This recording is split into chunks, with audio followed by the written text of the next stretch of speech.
Hi everyone, welcome to day 2 of our journey through the 40 days of Jesus and these incredible resurrection stories that we're looking at. And we're journeying through this book by a gentleman called Dave Smith.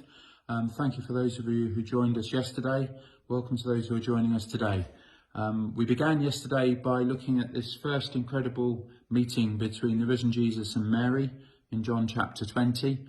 And we did a lot of Mary's backstory yesterday and discovered that she was a lady of great determination and great faith. And it was because of that faith and that determination that she was the person who was there that first Easter morning. And it just encourages us to walk in with her in those same footsteps, to seek to meet with the risen Christ over these days. So please take your inspiration from her story yesterday. And today we're going to look into 3 key details that are in verses 2 through to 9 of John chapter 20 and how they can speak into the resurrection stories for us. The first of these is this story that when Mary first went to the tomb, she didn't immediately think, when she found it was empty, didn't immediately think, therefore, Jesus must have been raised from the dead. Instead, she thinks someone's stolen the body. So she races back to find the disciples and takes Peter and John, and they too go to the tomb, and they think also pretty much the same thing. And as if to underline it, John in his Gospels writes that they didn't understand as yet that the scriptures had to be fulfilled.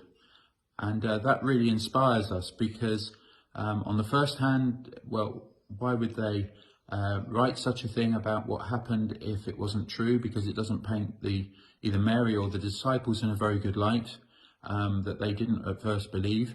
And then secondly, the fact that it helps us who are faithful in our journey, or try to be faithful, that like the disciples, we too can walk with them and read our scriptures, go to church, etc.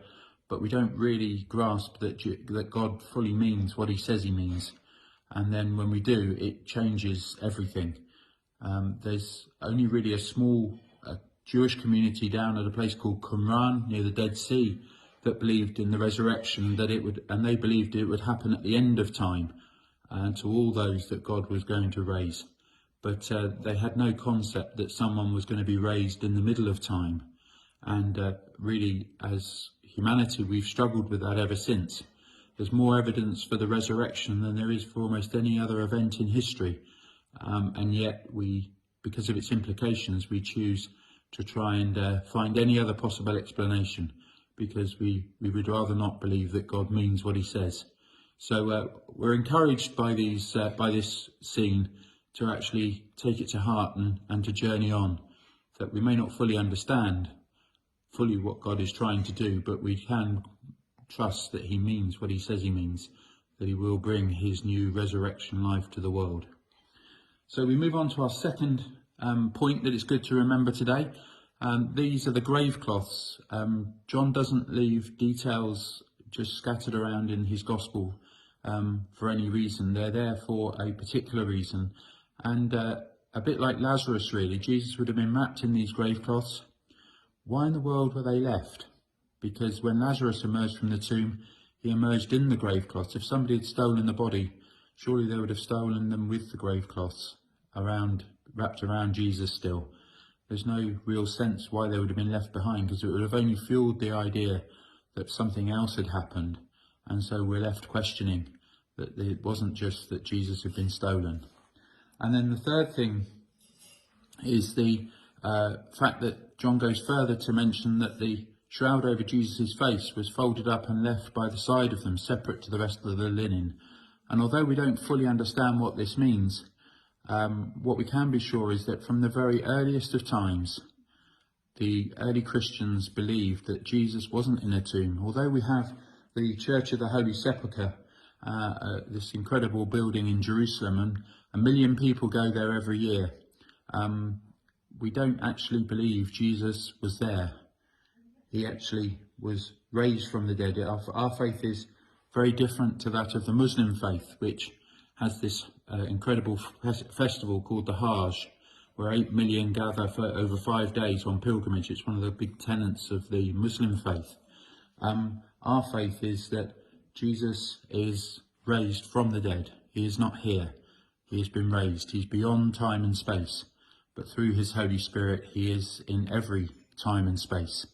And the reality is that he is therefore here with us through all that we're going through. And he's with everyone around the planet right at this moment, seeking to bring love and hope and comfort at this time. His resurrection life, that he will always be with us. And that for me was captured by this incredible concert that was done by Andrea Bocelli. I posted a link to it. Kirsty kindly posted it yesterday. And even if you aren't into classical music and you don't really want to listen to the whole thing, I would encourage you to listen to the final song, Amazing Grace, which Andrea Bocelli sings outside Milan Cathedral.